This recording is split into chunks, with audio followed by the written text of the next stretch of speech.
সবচেয়ে ফলপ্রদ উপায়। সত্য সত্যই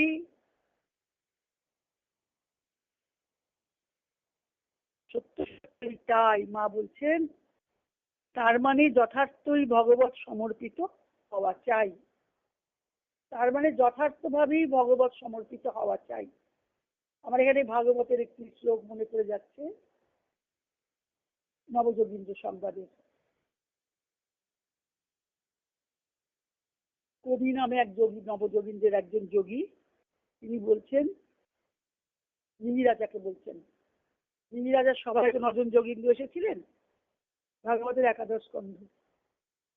বলছেন, মন্যে অকুতশ্চিৎ ভয়ে মচ্যুতস্য, মন্যে অকুতশ্চিৎ ভয়ে মচ্যুতস্য, যস্য পাদাম্বুজম উপাসনা মাত্র নিত্যম।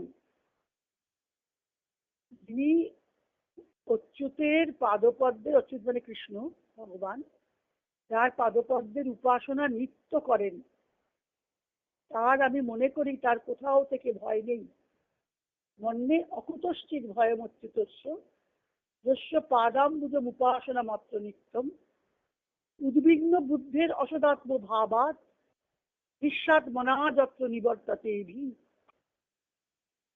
অসদাত্ম ভাবাৎ, যার মনে হয়েছে সব বস্তুই তো অসৎ, ভগবানই তো সৎ বস্তু, বাড়ি ঘর সন্তান অর্থ মান সম্মান সবই তো হচ্ছে অসৎ বস্তু।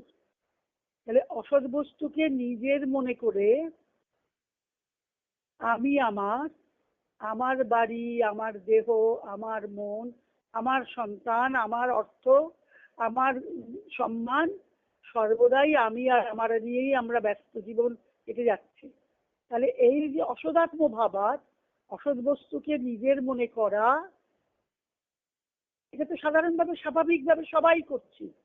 কিন্তু যদি কারুর এর মধ্যে মনে হয়, উদ্বিগ্ন বুদ্ধে, যার বুদ্ধিটা উদ্বিগ্ন হয়ে ভাবছে, হায় হায় এই করেই তো জীবনটা চলে যাচ্ছে, দেহকে আমি ভাবছি আত্মা, মন প্রাণ পুত্র দ্বারা, স্ত্রী পুত্র স্বজন সবাইকে খালি আমার আপনজন ভাবছি, আমার কিছু করা হলো না, ভগবানের পথে চলা হলো না।